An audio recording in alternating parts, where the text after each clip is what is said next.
Okay. Good morning. My name is Dr. Felice Cellini, and I'm blessed and grateful to be in recovery. And this is our Sunday morning Why Wait for Recovery community meeting. Good morning. Hi, good morning. My name is Haiti, and I'm blessed and grateful to be in recovery. I am a compulsive overeater. I'm a binger. I'm a purger. I am a food addict. I'm also a drug addict in recovery. And I'm an alcoholic, anorexic, drug addict in recovery. So many things to remember. In recovery, welcome. And the in recovery part's the important part. The addiction part's what got us here, and the recovery part is what keeps us living happy. So we are two friends who get together with other friends, and we discuss recovery, what it looks like, what it's like living in recovery, and we have conversations. If you want to join us in the conversation, hop into our Zumba room. We change the name of that room every day, all by the the way. time. So just come on virtual, in. yeah, it's a virtual room. If you go to weight.net, hop into the room with us. You can join the conversation. You'll have a voice, or you can live stream us on Facebook, on YouTube. Put in your comments, and we'd love to have you. Good morning, everybody. So we had a workshop yesterday. It was a little more intensive, and we got some great feedback, and we got even better input. And I'm really proud of everybody who came yesterday. It's super brave to be able to show up and talk about how you feel in front of a whole bunch of strangers, with the attitude that you know that you're here because you have the willingness to get well. And we talk about recovery, and we talk about how recovery isn't for everybody who wants it, because everybody wants it at some point. And it's not for everybody who needs it, because everybody who's in active addiction needs it. But for the people who have the willingness to do what it takes to get well. And so for all those people that were in the workshop yesterday, you guys did an amazing job, and thank you for being a part of my recovery. The other thing recovery also takes is a lot of courage. You know, to be able to stand up and speak out and be honest and say, listen, I've got a problem. For me, it took a tremendous amount of courage, and I get inspired and I learn so much from everyone who, I was at the workshop yesterday and it was phenomenal. In fact, I make a point of going to all the workshops. But I find them great learning opportunities, and I watch people grow. And I came into here, I was so scared, it was really difficult to talk. It takes tremendous courage. Yeah, it does, and so you slipped that in so beautifully, so thank you. So that's what we're going to talk about today, is courage. And courage actually is something that in the background we're always talking about. Because like you said, it does take a tremendous amount of courage to make that change. Even when we're changing for the better, it's still really scary. So, and it's also, yes, so there's two types of courage. Courage is when we see that we've got a problem, we're not quite sure what it looks like or what's going on with us, and we ask for help. That takes tremendous courage. And once you are in recovery, the other part of courage is also, if you relapse, which isn't everyone's story, but it is mine, to turn around and say, listen, I did, or I used, or something happened. That takes a tremendous amount of courage. And I just wanted to actually say something. I celebrated 1 year back this week, and it was a really difficult time for me because I relapsed 10 minutes before my 1 year anniversary before. So being 1 year back is just really pretty frightening, because I didn't know if I was going to do it again. Plus it's also the 1 year anniversary of my mother's death, so there is a lot of stuff going on. I stopped using a few days before she passed away, and I stayed clean throughout that whole process, but I didn't do it alone. I could never ever have done that alone. I had people I could call, I had friends I could reach out to, I had people contacting me, and those people were in this room. You know, my friends in recovery were the greatest part of my support. So as I celebrate my 1 year, I just had to say thank you so much to my BFF, Felice, because without her this would not be possible. I wouldn't know the life that I've got now, which is truly so different and just so much fuller, and it's really living a life rather than just existing. And thank you. My great pleasure, and thank you. Thanks. And so you guys, relapse is a part of a lot of our stories. It doesn't ever have to be a part of your story. It happens to be a part of yours, and Right. it happens to be a part of mine. And relapse sucks, you guys.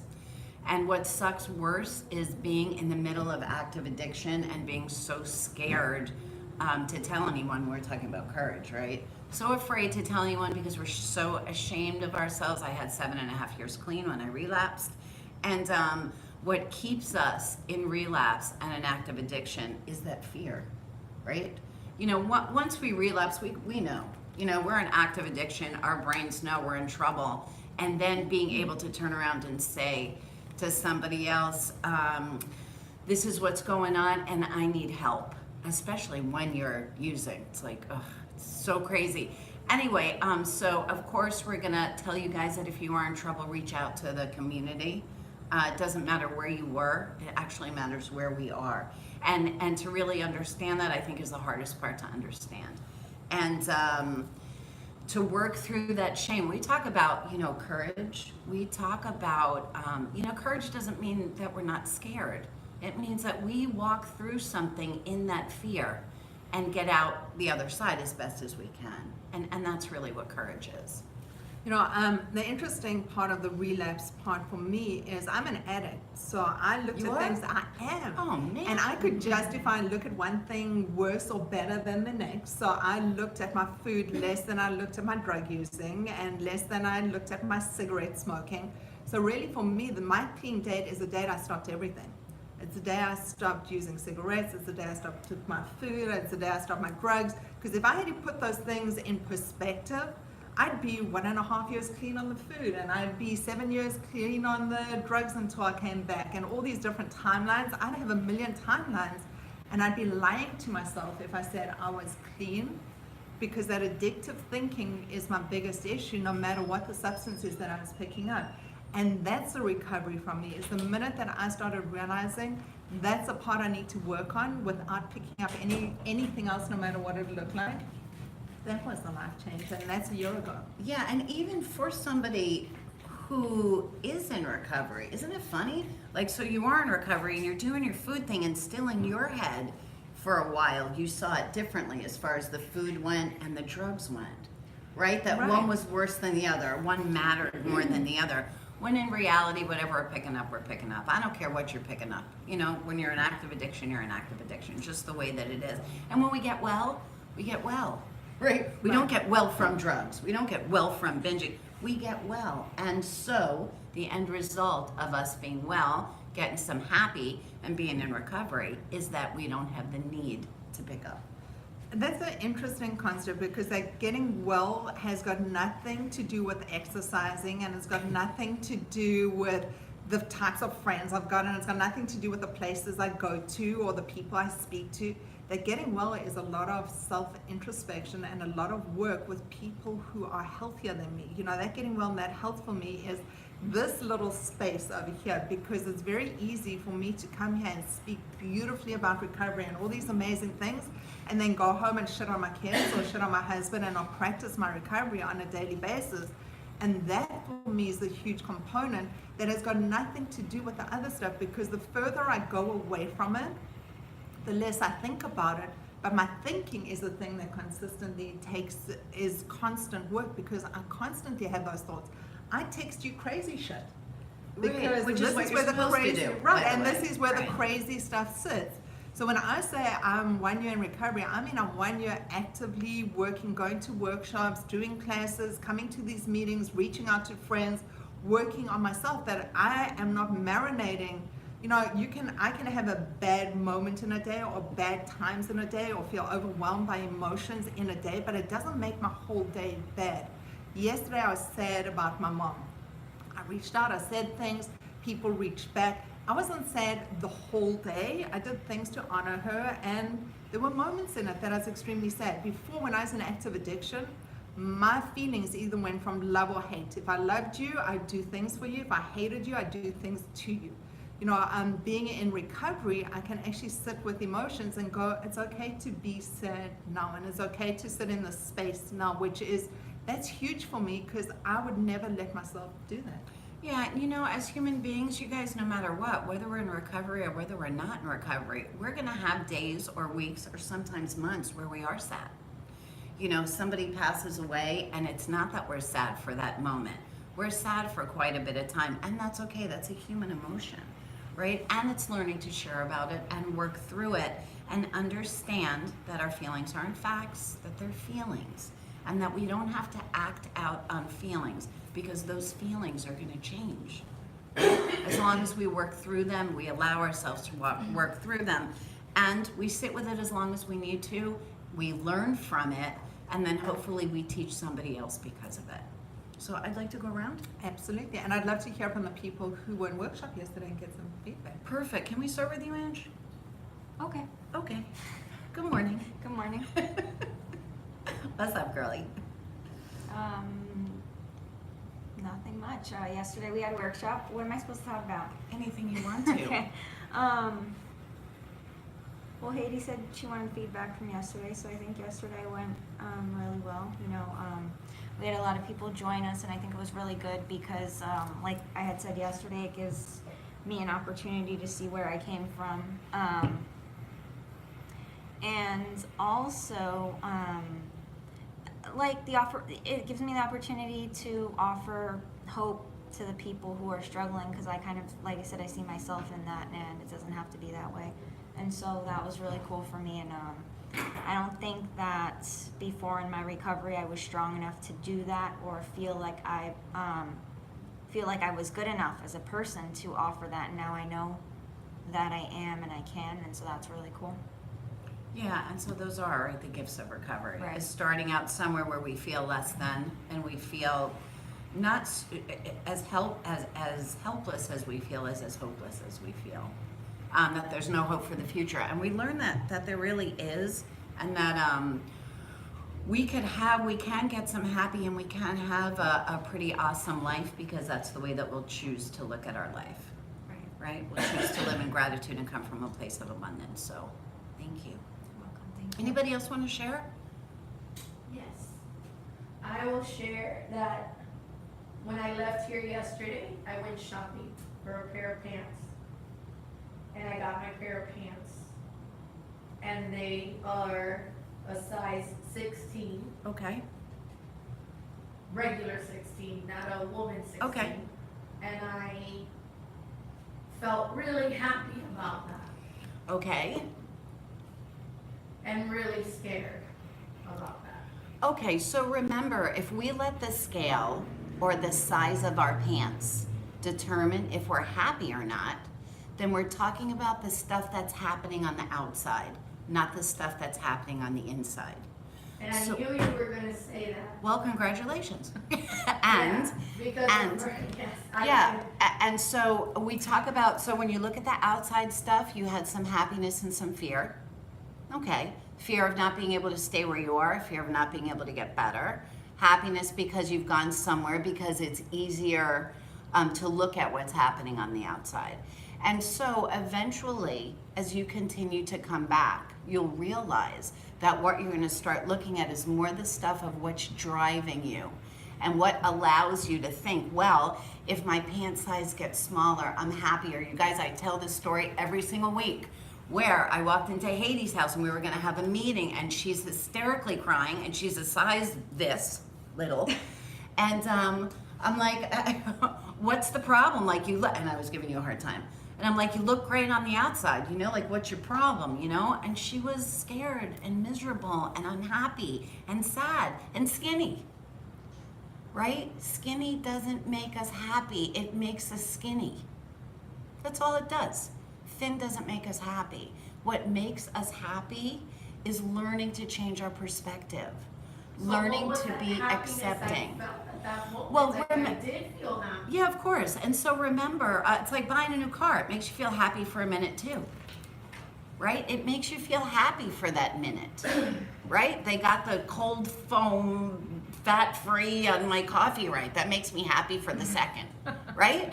But it doesn't make me happy on the inside for very long. And so you're going to learn to take a look at yourself when you signed up for workshop, right? I did. Yeah, so it'll make you happy. It's gonna teach you how to change your perspective about how you're doing emotionally. It's gonna teach you to have acceptance for what's going on in the world.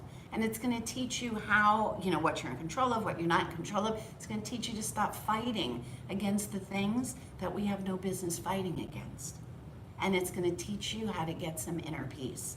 And when that happens, and as you lose the weight, which the weight is secondary, okay, it's a plus, for sure, it's a plus, right? I mean, you had surgery, right? So you did that. So, because the weight, remember, it's going to help you be physically healthier, physiologically healthier, right?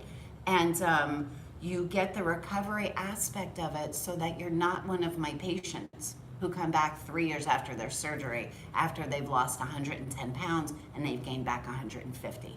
And that's patient after patient after patient. Because you know what? Again, getting skinny on the outside don't make us happy on the inside. I'm really glad that you brought that up. I can so identify with what you're saying because I started, when I started that after surgery weight loss journey, I thought it was the same as every other diet I'd done. With the HCG, I lost 80 pounds. I thought I'd be absolutely happy. Shopping was more fun because the clothes were smaller and I was achieving goals. But all of a sudden, when I achieved that goal, I didn't know what my life looked like when I never had the food to go to. And I didn't know what my life looked like when I was skinny, because I had all this picture in my head of this perfect, happy life if I looked a certain way.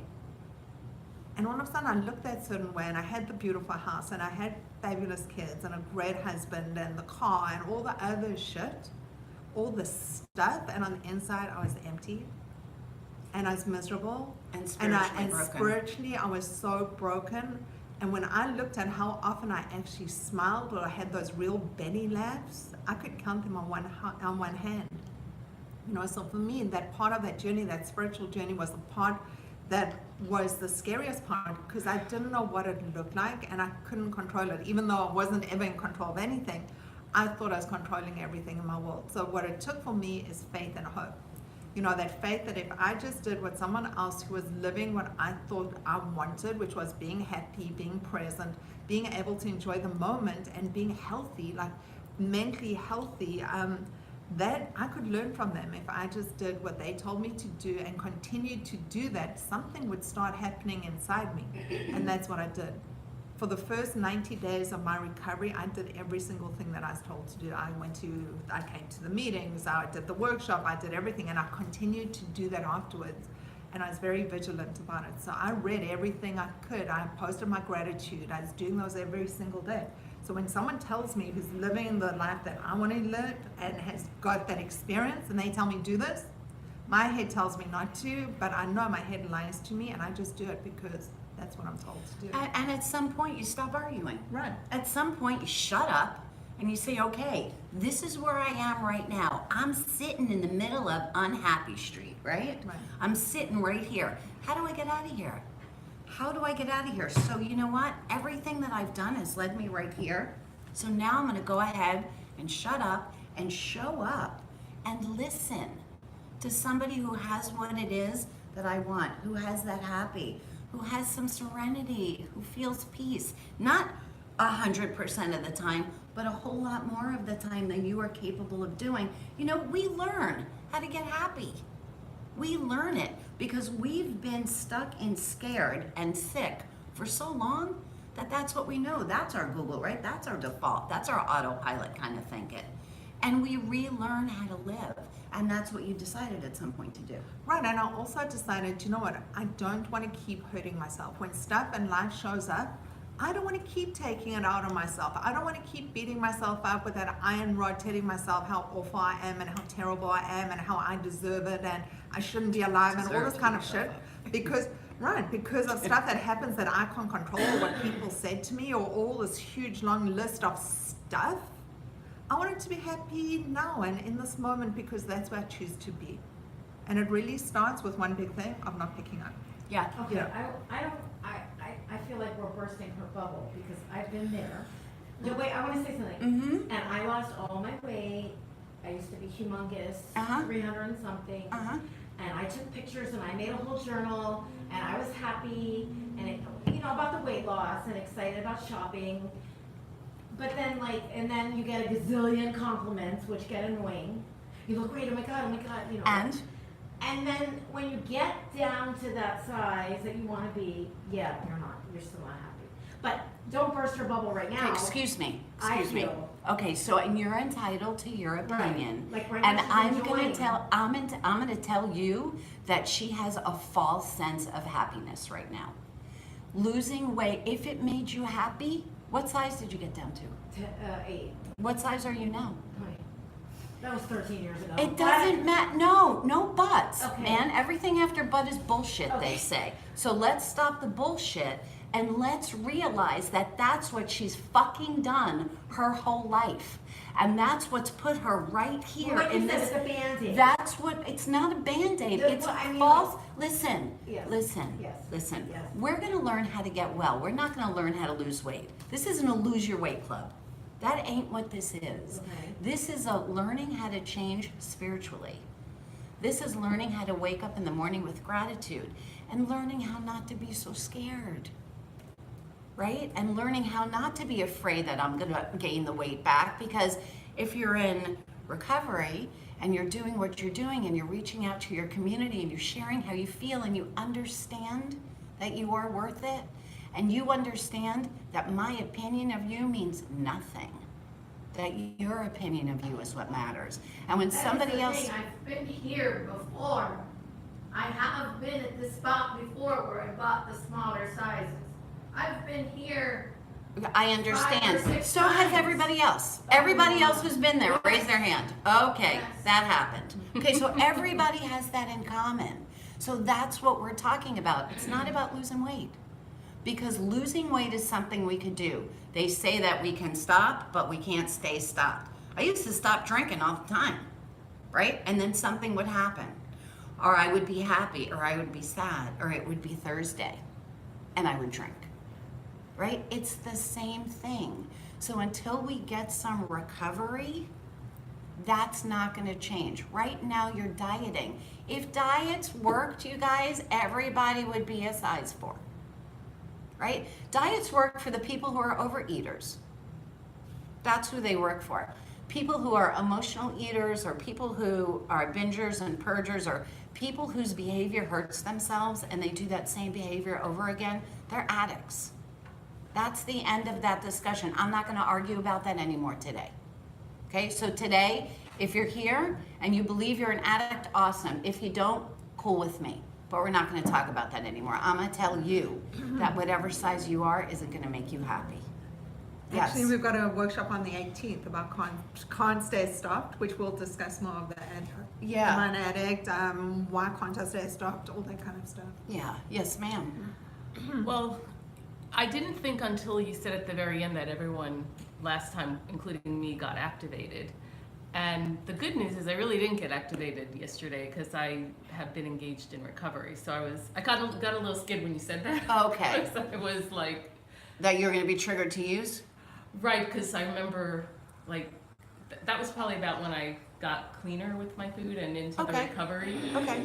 So the good news was I had prepared my food yesterday because I was going to be out. Good. And that was, I really get like, got to make sure I put the ice cooler packs in the freezer at night and then have them ready in the morning. But it really made it not about food, because instead of thinking when time came to eat what to do, I had my stuff prepared. But I really got to appreciate the day, because I know most of the day, including this morning, because I had gone to the beach, normally I'm like either so caught up in what I'm going to eat or the fear of not eating well or etc., versus just enjoying the beautiful paradise we live in. And I don't realize it as paradise, because if I'm in my head about Right. whatever, You're missing the movie. I'm missing it. Yeah. So it was good. I actually got a lot accomplished and got through things much easier, or timeline, than I had anticipated. And within the timeline, instead of rushing back to the car, because I got my hair cut, there's the place is by this beautiful inlet, and I never feel, it's not that I don't want to stop, but I never feel comfortable stopping, and I realize how much fear has been running my life. And I stopped, and no one bothered me. Like, I have this conversation that, like, people are going to bother me, and it didn't matter. Like, that wasn't even a concern. I just sat, took the moment of the beauty, and went upon my way when I was ready to leave. Good. So today, too, it was like, who cares if someone says hello? Why not? That's a human thing Right. to do. It's not like they're going to attack me or something like that. Right. So you had a little bit of happy. Mhm. And so good job, you. Good for you. Anybody want to share up there? Otherwise, I'm going to start calling on you. I will. Thank I will. you. Good morning. Thank you, Good morning. Karen. Hi. Hi. I got a lot out of the workshop yesterday because, and I think anytime, oh gosh, I'm getting feedback, I can hear. Anyway, anytime I am still, processing things, and so every time we do that work, whatever level it is at, it helps. Yeah, thank you. And you've relapsed as well. Yes, I have. Yes, you're one of us. So, ouch, Yeah, I right? am.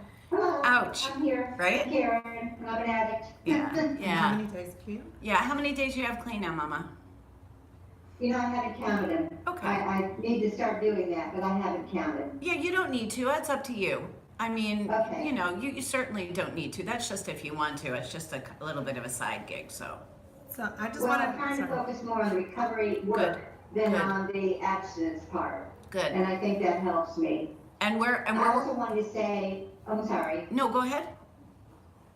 I also want to say that I was dreading spending that time with my granddaughter and my grandson. It was a very long day. I was very tired, but he was so delightful and I had so much fun with him. He has these quirky expressions and it just made me giggle and laugh. And so, but I was able to take care of myself and say, I need to leave at this time. I left a little bit early, but really made it through and felt good afterward. Yeah. So, I think it took some courage for me to speak up and say, I can't stay till the last minute, and took care of myself in that way. But right, and so beside the courage, we're talking about your self-worth. Right? Yes. You taking care of yourself and you being worth it as well. Right? And not being afraid that, well, if I say I'm going to leave an hour earlier, they're going to be angry or they're not going to like me. Right. Right? Because if somebody's And- angry because you left an hour earlier, okay. Okay. Right? And what, I think at that point, everything was under control and we had accomplished, I think, everything that could be accomplished. They made it away from the house at a reasonable time, and so everything was good. Good. So the anxiety that you had before it, and remember we get anxious, right? That's one of our human emotion deals. The anxiety that you had before, did it serve you? Not really, right? No, But it not was at all. there. The way that it did serve you was talking about it, working through it, getting some acceptance, and realizing, when we talk about courage, realizing that that you go through the day, you get through the day, and you looked at what was great as opposed to what wasn't. Right. Yeah. So Right. thank you. I would love to just say something. Karen is one of those people that comes to all the workshops. She comes to the meetings. She's constantly doing work, and I watch the growth. I watch how you change and how you share, and the things that you say are amazing. I learned so much from you, and just Thank you. in the beginning, isn't it difficult to listen and stop talking and having those noises in our head and wanting to be right all the time, and actually start listening and doing what we're told to do? Was that a struggle for you too? Mhm. Yeah, in the Oh, very beginning. absolutely, because I'm in charge. I know best, and so to listen to someone else would struggle, and so I'm making good strides because of it. Yeah, you are. Thank you so much. Thank you. Thank you. Anybody else ready to share? Yes, I want to ma'am. read a comment just Thank so you. everyone is heard. Jan says, Bonnie, thank you for your share. I just remembered how much better I do when I pack my meals ahead of time. I'm realizing I may need to do that on the weekends more, where I'm usually most challenged. Yeah, and so that's like an alcoholic not hanging out at the bar. You guys, it's self-care, right? And it's if you get into a place where these are the habits that I'm used to, but you've helped to take that away, it takes away a lot of angst, right? And it takes away the preparation to make a mistake, right? And so it just makes it easier. And so especially in the beginning, you guys, do what it is that you need to do to make sure that you do have proper self-care. I tell all my patients that too. Have celery and cream cheese cut up and put in the Tupperware in the refrigerator. So if you're gonna have a snack, it's already made for you. So that it takes away the excuse, well, the only thing there was to eat was potato chips, which is a bullshit thing, right? Right? Because none of us, again, are starving to death, that's for sure. So, yeah, good point, and thank you for realizing that. That's absolutely true. Jan, are you in a place where you can't speak?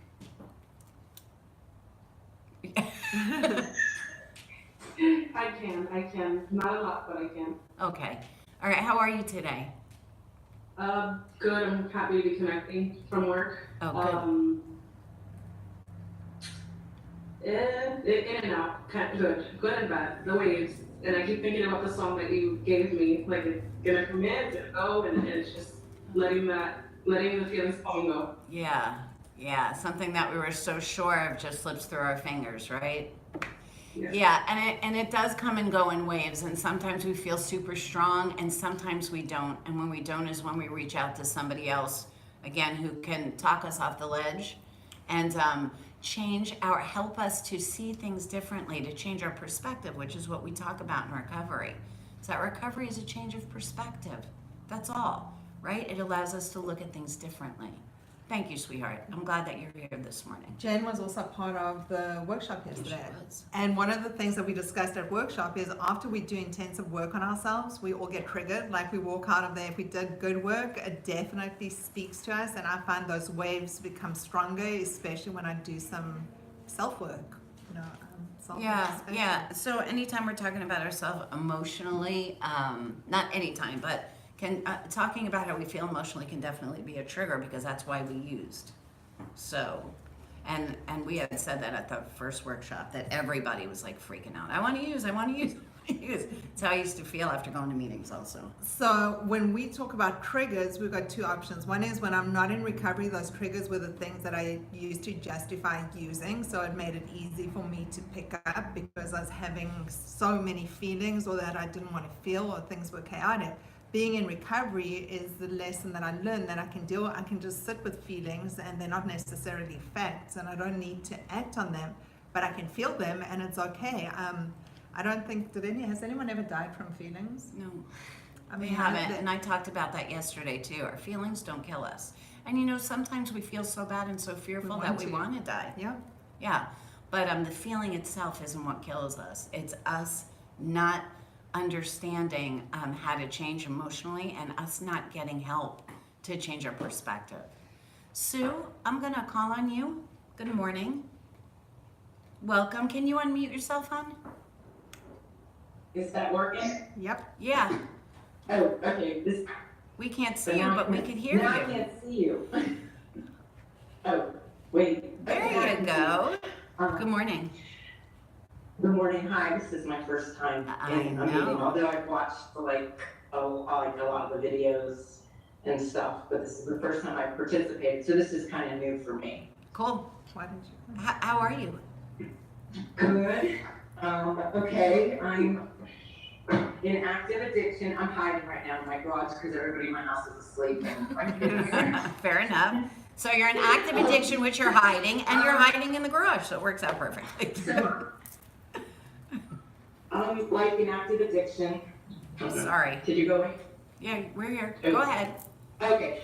I guess I'm in active addiction. I had weight loss surgery in February, and I pretty much transfer addict when I can. Yeah. Especially after the surgery, like I picked up smoking again.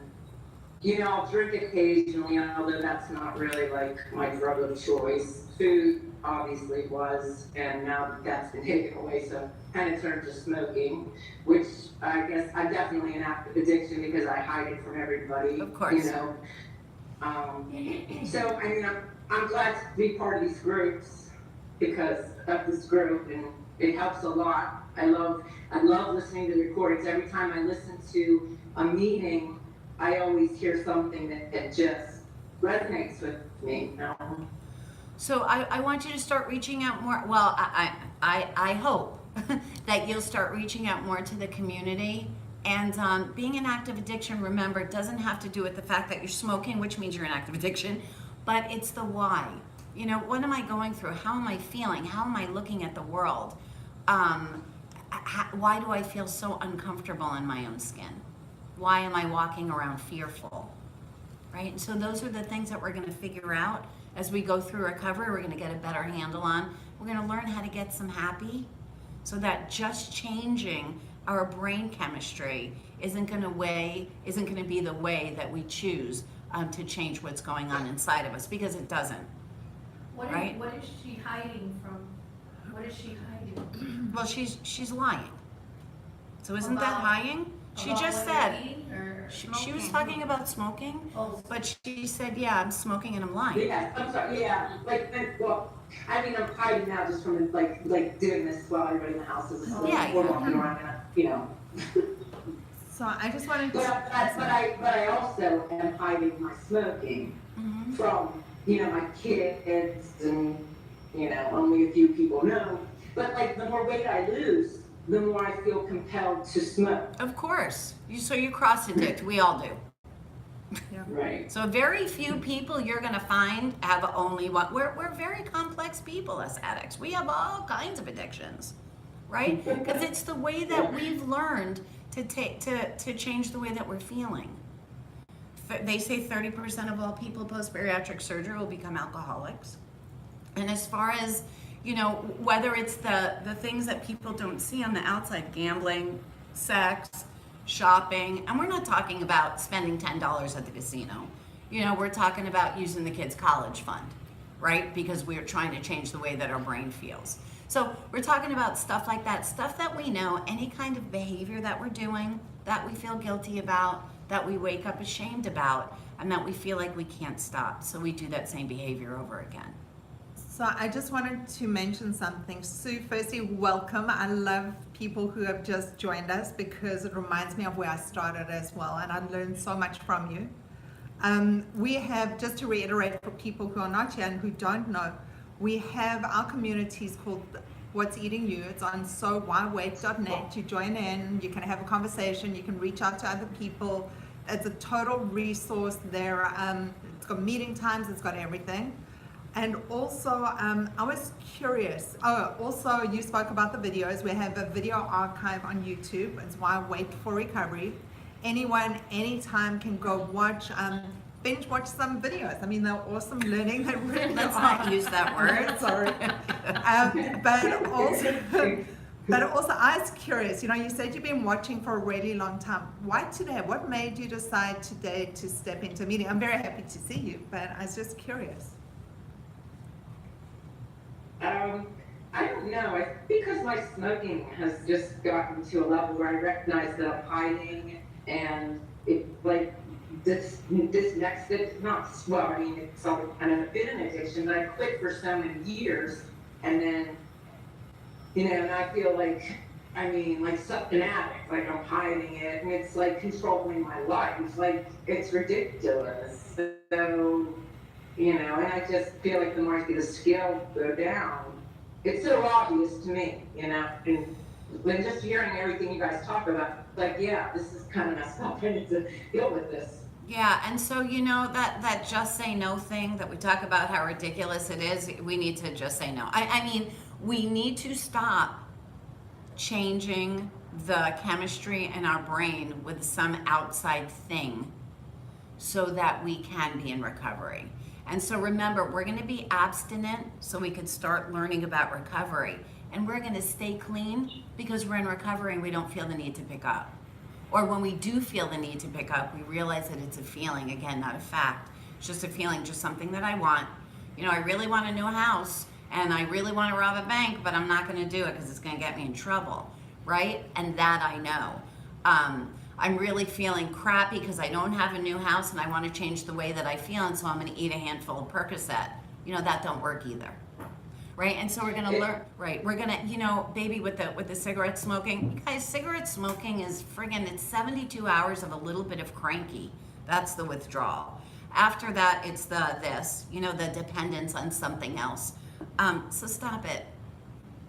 Get connected with the community and stop it. And when I say that, and I know that you giggle and you're right, you know how long people told me I needed to stop drinking before I stopped drinking? More than a minute. So, and I knew, obviously, that I needed to stop using a long time before I stopped using. That was more than a minute also. And I also tell you guys, and I tell my patients, we all do what we do in our time. I'm going to let you know that if you keep yourself in active addiction because your drug of choice is the food, eventually the nicotine won't be enough, and you're going to either start doing little binges or you're going to start eating sugar or starches. Now, I can't predict the future, so I'm not going to say that's going to happen 100%, but I'm going to tell you that 99% of the time, that's what we see. Actually, 100% of the time, that's what we see once you start picking up something that you know is keeping you in active addiction. I want to tell you something, man. For you to show up here the first time and say, I'm in active addiction, good for you. Good for you. That's amazing just in itself, to not come in here arguing. To say, you know what, shit, like I got a problem, what do I do to fix it? So good job, you. Really, I'm really, I don't know you, but I'm super proud of you for that. That's really cool. Really cool that you did that. Thank you. Hey, Lizzie, you got something to share today? I do, actually. So I left the workshop yesterday not feeling triggered. I was actually feeling extremely grateful. I was thinking about one of the women that shared yesterday. She was in a lot of pain, and it brought up some old issues that I've personally struggled with as well, and I was crying along with her, and I just really felt for her. But after the workshop, I was thinking about it, and I was like, you know, when I first, like you've said many times, when I first started coming to meetings, I came in kicking and screaming and pissed off and everything, and I remember the first time I talked to you, I said, look, I'm here because this is the one thing that I can't figure out. Like, I've got my shit together everywhere else, but this is the one thing, and it really pisses me off, and I hate that I can't figure this out, and I'm such a failure, blah, blah, blah, blah, blah. But I finally have realized that I'm able to have recovery because of the support that I've received from this group and from the meetings and the workshops. And even now, I feel like I've kind of retrained my family and friends to support me in the way that I need them to, because I've been able, I understand it better, and I respect my recovery like we've talked about, and I'm helping them to respect it as well. And I'm so much happier. And like I said, I'm just so grateful for this. I can't even find the right words to express how I'm feeling today. Like, I'm so happy I want to cry. You know, so thank you.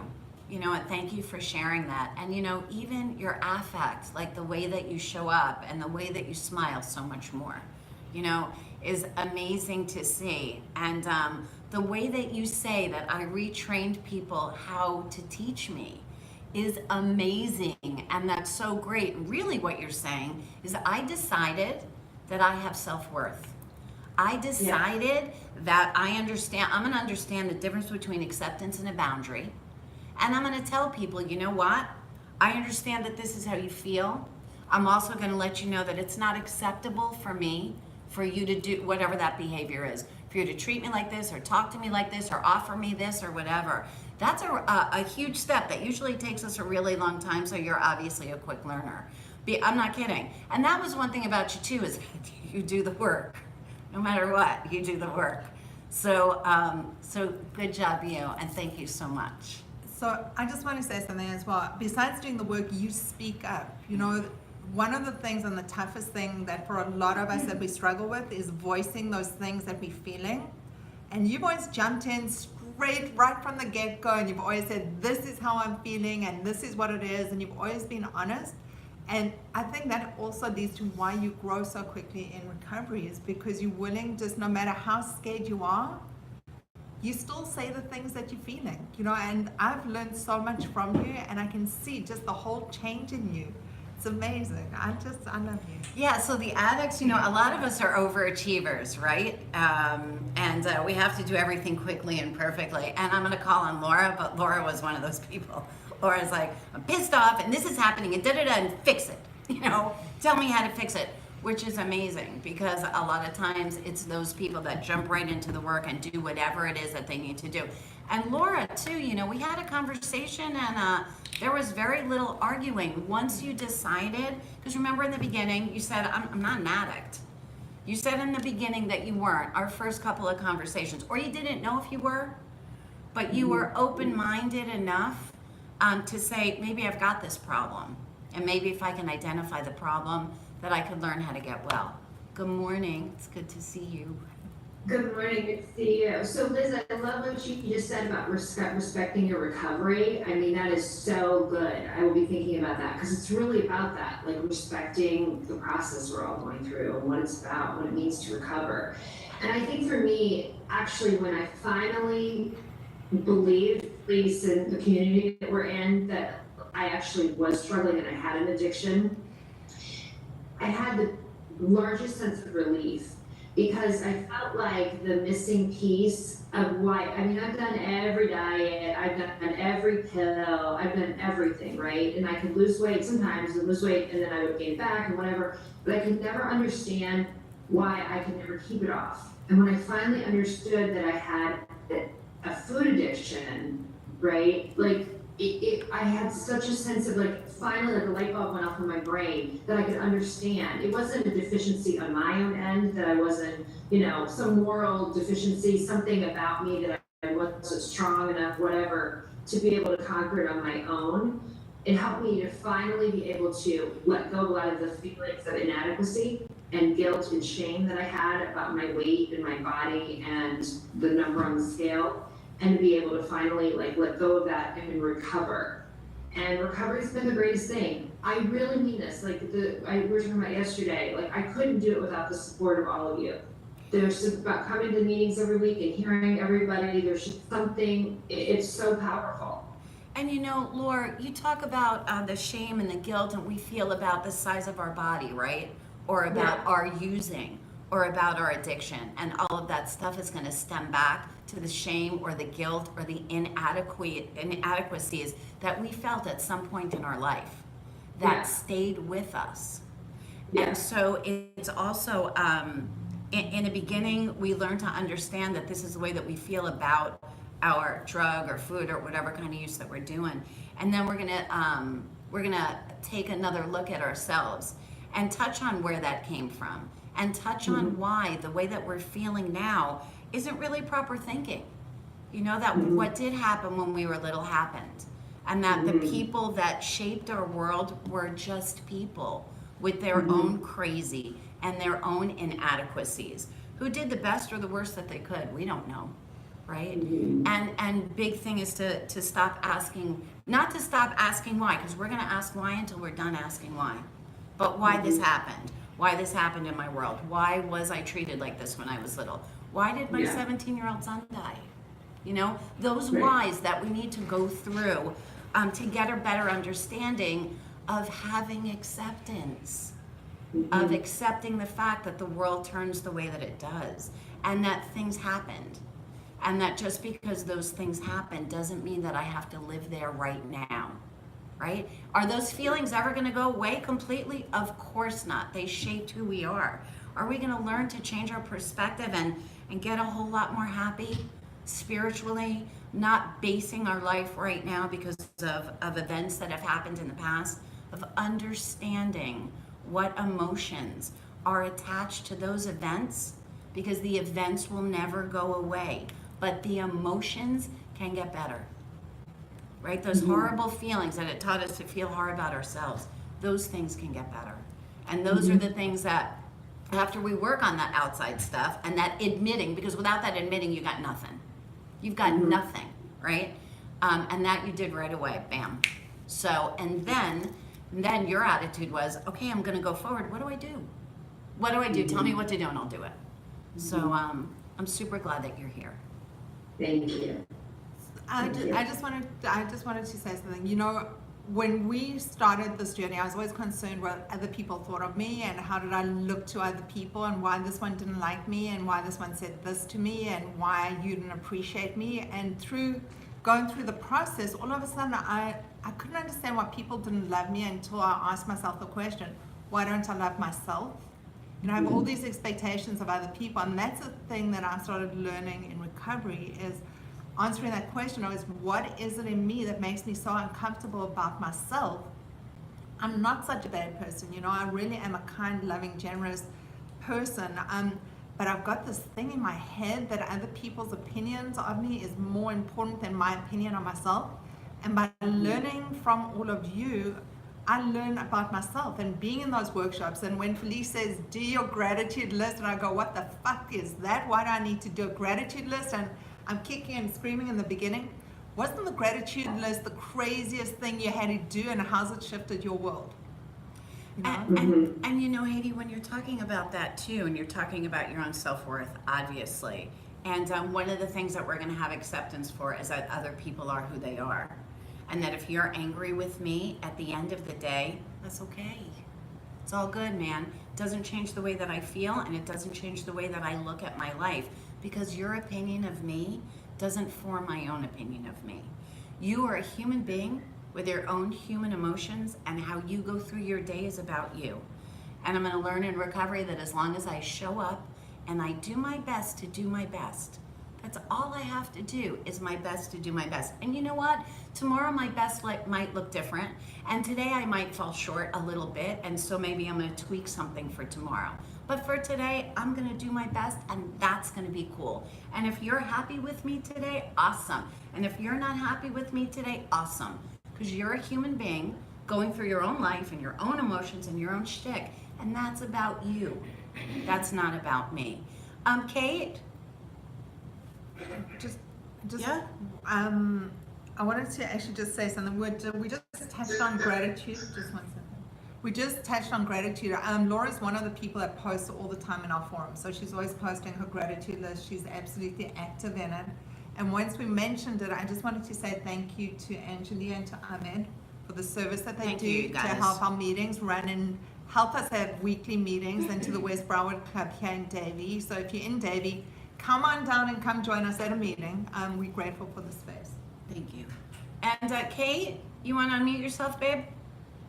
Hi, Hi, Kate. I'm not showing my video because I'm a mess right now. Okay, and we care so much about what you look like. I'm not there yet. Come, I know. I'm really happy to hear your voice. I missed you yesterday. Yeah, you know, I work on Saturday morning. Ah, gotcha. Okay, how are you feeling today? I'm still really struggling. Okay. It's good. Like, you know, as soon as I tune into this meeting, I just feel at home. It's so amazing. I was thinking to myself, I wish I felt this way in an AA meeting. It's strange. Like, I'm an addict too, but I don't feel the same connection that I feel here. Well, we're so glad that you're here. And you want to give us 15 seconds of what you're struggling with? Just the compulsive side. I had a breakdown last night. Just feeling like I'm compulsive with everything. You know, I can compulsively. It's like I said to my boyfriend last night. I'm like, I wish I could find just like a healthy addiction, because and I know it's crazy, but it's like I'm compulsive with everything. Like yesterday I had way too much caffeine, and so my anxiety was through the roof. And I'm like, but if I don't have caffeine, I feel like I want to drink or I want to eat, and if I do those things, then I'm gonna feel like shit about myself. And you know, so it's just this feeling like I'm compulsive with everything right now, and choosing my demons, and I'm just so hard on myself. So Miss Kate, so you're talking about the need to get some recovery, sweetheart. Remember, so you go to AA, in the promises, we will comprehend the word serenity, and we will know peace. For me, in the whole entire book of AA, that's my most favorite line. So imagine waking up in the morning and having some happy and understanding how it feels to be serene and having some peace. That's what you're looking for, right? Yeah. That's recovery, baby. Remember, I'm not using, okay, I'm abstinent, right? Abstinent, we can all stay abstinent for a while. We've all stayed abstinent for a while. When we learn to change our perspective, we're gonna learn to change our actions. But in the meantime, we gotta figure out what it is that we're feeling, We got to start looking at things differently. We choose to start to look at things differently, believe it or not. We choose to relearn how to live. We get some happy, and we don't have to do things compulsively because we don't have to do anything at the end of the day that we're going to go to bed feeling guilty about and waking up feeling like shit about ourselves about. Right? Right. Hey, Kate, I want you to IM me after the meeting. Can you do that, please? Okay, I will. Yeah. Thank you. Yeah, of course. Yes. I just wanted to also mention something. You know, I got brought into this meeting by a friend. You know, I got introduced to this amazing community, and it really is an amazing community of people by someone else. I wasn't the fortunate one just to fall into it, but I was introduced to it. So I'm going to invite anyone out there who's gaining something out of this, invite a friend. You know, if you find you're learning something and you find that this is touching you, invite a friend to join you, because you don't know how you can shift the world. This was a life changer for me. This shifted everything in my life and my perception and my world and my relationships and my thinking and everything. And it was given as a gift of love by someone who just wanted me to be healthy and happy. And really, I invite everyone else to share that experience. Yeah, you guys, and stay in community. And Kate, reach out. There are a lot of people that are that are more than happy to give you your 15 seconds and more than happy to share their quote, right? Experience, strength, and hope. And more than happy to give you a little bit of what they have, if they can, to help you to change your perspective. So stay connected. I'm really glad that you're here this morning. And Kate, we don't care what you look like. We don't care what you look like. You know, look at me. This is what I look like all the time.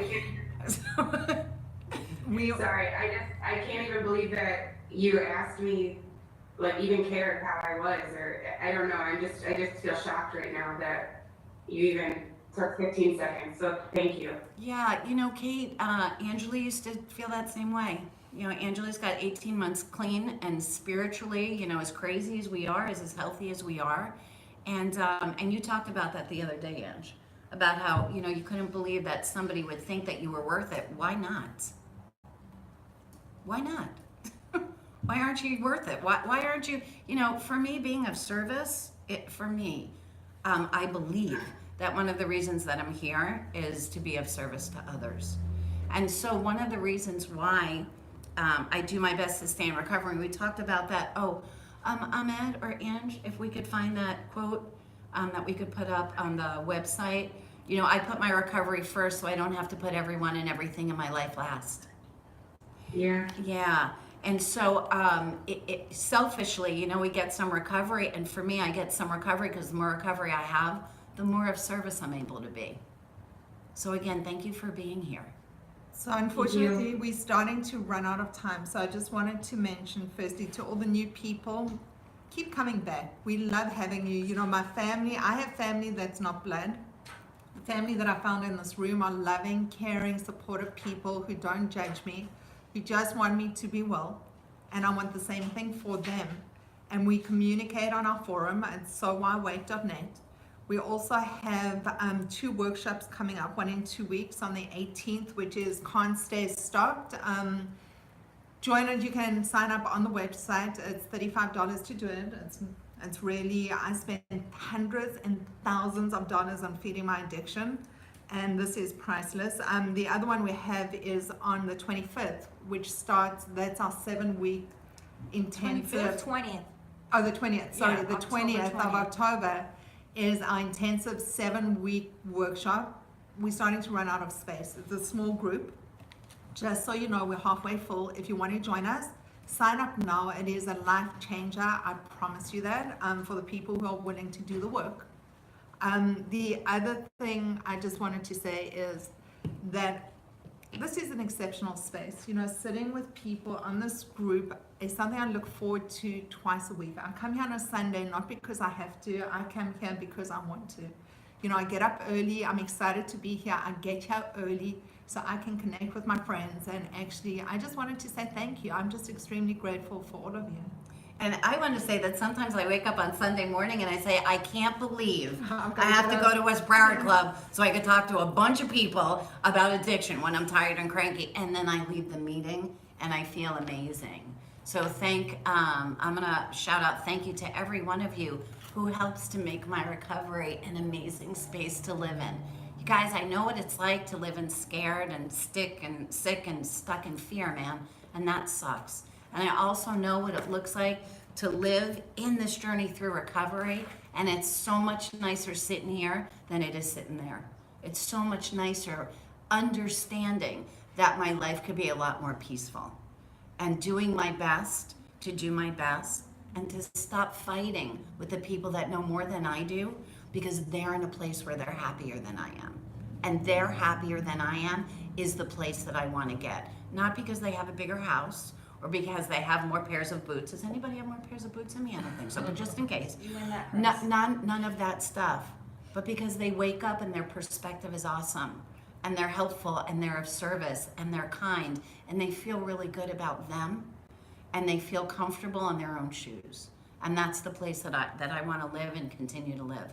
I'm so blessed and grateful to be in recovery. I'm blessed for this Why Wait for Recovery community and for this Sunday morning community meeting. My name is Dr. Felice Cellini. Thank you, guys. I want to say thank you. My name is Haiti. I'm blessed and grateful to be in recovery. Share this meeting if you don't want to invite someone with you, or invite someone and still share this meeting. It was a great meeting today. I love you. See you Thursday at 7 p.m. 7 o'clock. p.m. Eastern No, Standard 7 o'clock. 7 o'clock. None of us are here this morning. None of us. Thursday okay. night is 7. 7 o'clock. Sunday morning is 9:30. Right. Yes. Yes, Yes. Angela. See you Thursday. Swear, at you've been to 7 the last 800. Have a great of week. them. Love you Bye, guys. everybody. Peace out. was Peace correct. out.